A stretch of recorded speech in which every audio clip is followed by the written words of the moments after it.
Hello fans of Warcraft 3, I am your host Stormy with the capital Z. Welcome to another Warcraft 3 audio commentary slash Warcraft 3 cast. In this game we shall be going over a matchup featuring BMM, popularly known as Fly100%. He is spawning as the purple orc player at the top left against AtomOnce. He is spawning as the yellow human player at the top right. On this map, Echo Isles, it is going to be human versus orc. And let's see how this match comes up. The obvious choice will for the orc will obviously be the blade master, and the human player will go for the archmage. Now what would be debatable is what will be the strategy that the human player would want to go for after that. We know the first hero is most 99% going to be the archmage, but what after that? The second hero, what is going to go for? The MK is a viable hero, but most of the times we see the Beastmaster and going into a tower push or a sky push or something like that. But we may also see a sort of a early tower push by the human player. Sometimes we tend to see a fire lord, sometimes we see the dark ranger. Dark ranger is a very least popular choice though. Old player is sending out his scout peon towards the tavern for some reason. I believe he just wants to confirm that the human player will not be going for a tavern hero, and that is pretty much good enough for him to be around that tavern at that point of time. He is probably going towards the down, or rather the middle portion of that side of the map, where the human player will most probably start creeping. But the human player wants to stay a little extra careful. Nothing too bad in that. He will be staying a little careful and will creep this, or rather power creep out this camp with the militiamen. It is a green camp. It takes, well, what I would say that creeping out an orange camp is far more better than creeping out a green one, because the time taken to creep that camp out, you could have invested that time in doing the other one and already could have like elevated yourself to level 2. But there are certain orange camps, I'm not quite sure if this one is one of them, but there are certain orange camps which do not give you level 2 directly, and I believe this is one of them, because I clearly remember creeping out this camp first and then having to creep this camp, this small knoll camp as well, just to hit level 2, and at times you're kind of putting yourself in a risk there. So I would say it is a preferable choice that Adam has made over here. Now Fly heading inside Adam's base, that is Adam's territory in other words, and did get the kill over the elemental, did gain some good amount of experience from that as well. As you can see, the blade master did sell off his TP at the shop over at the marketplace. I was wondering there for a second over there, where did he sell it off, since I did not see a voodoo lounge come up. Voodoo lounge is on the way, it is not up yet, and the blade master sold off his TP at the marketplace, and I believe he got one of these items from the creep drops, and one of them from the marketplace obviously. Both of them picking up some things from there. Blade master picked up a boost of speed. Archmage probably picked up the staff, yes, staff teleportation, and that dust of appearance, which is very much essential for the human player while he is up and against a orc blade master. Human player tried to do some damage over the orc base, tried to take out this voodoo lounge, and that would have set the orc player back a little, but that effort, it seems to me like the effort was not quite successful, and it seems to me like the human player just lost 3 footmen in the last 60 seconds. That's never a good sign. That is never a good sign. Your footmen are weaker than the orcish grunts, and well, you need more. You need as many as you can have at once, that is, against them.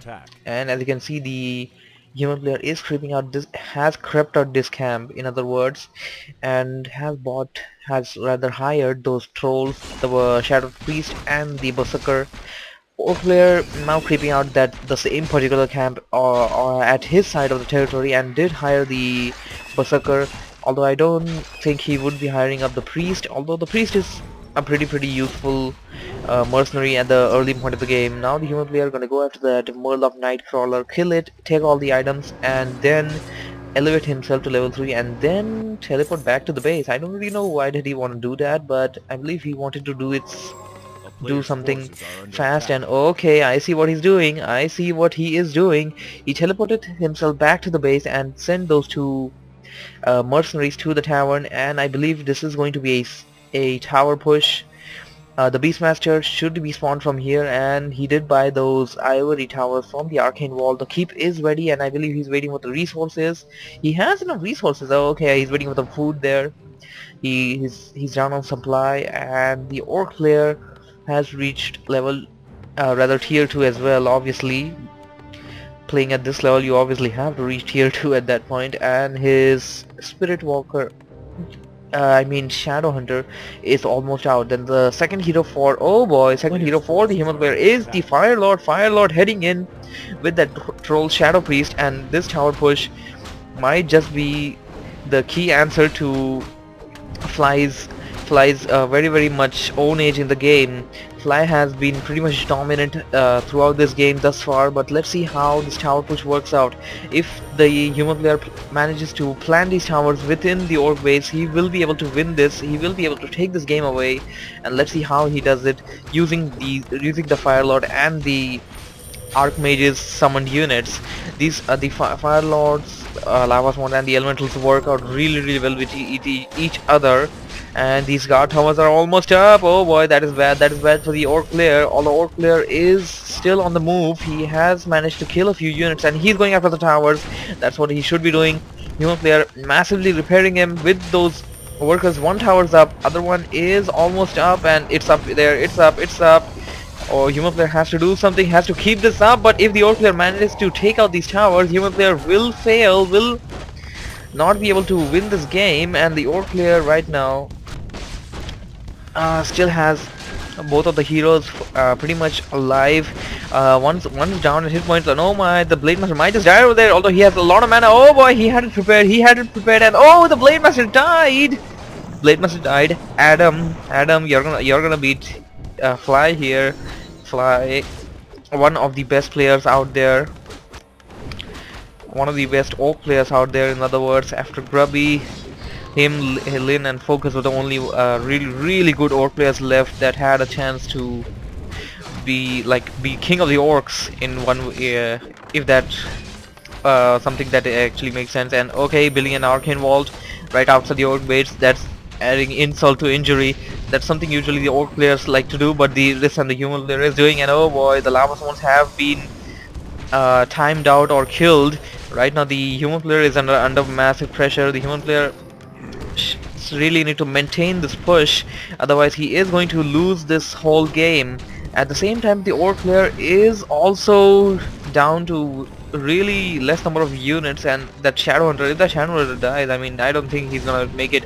Oh my, the Fire Lord was just about to die, but there was a really nice pass of the potion by the Archmage, and the Archmage did manage to save the Fire Lord. And oh my, I believe the Shadow Hunter died. Yes, he did. And oh boy, this is GG. This is plain out GG.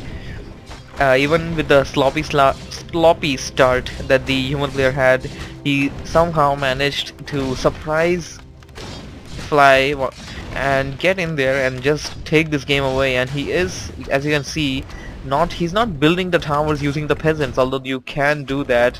He's just like dropping them. He's just using those ivory towers, although that is like 10x text, a waste of 10 gold if you ask me.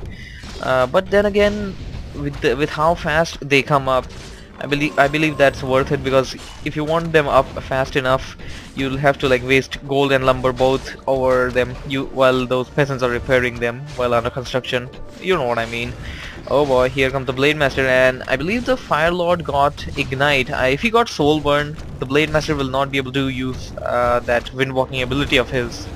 and I just hope he got soul burn because he is at level 2, and that soul burn is a really good spell if you're up against heroes like the blade masters that constantly and very much frequently have to use their spells in order to save themselves.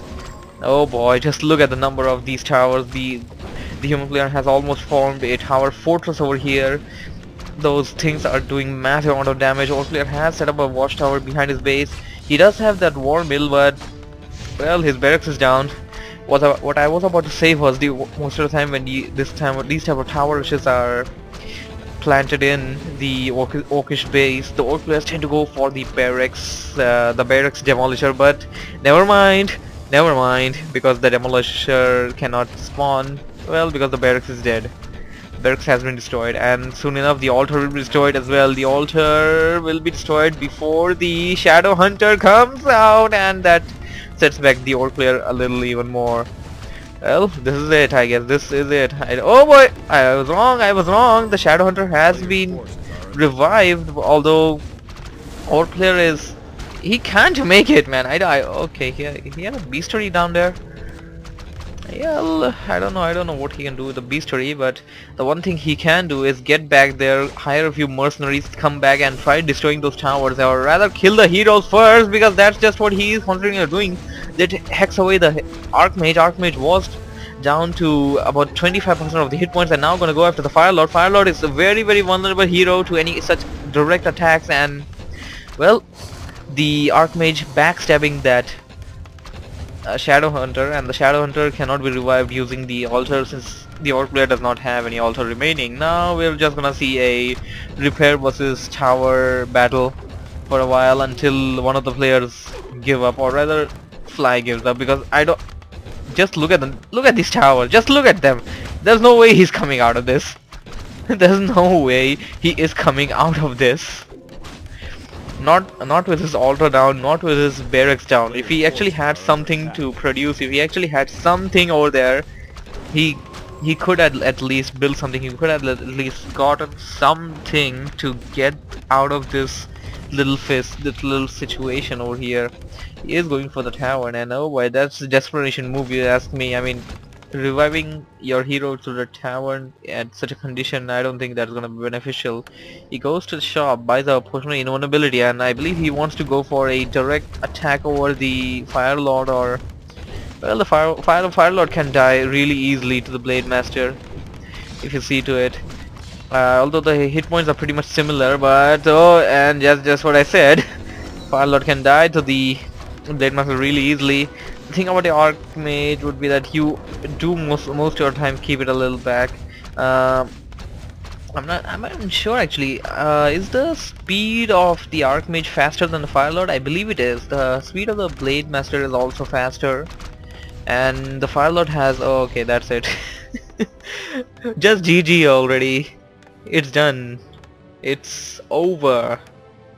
Oh boy, Blade Master is gonna sit in Windwalk mode right on that peasant over there, and it's over.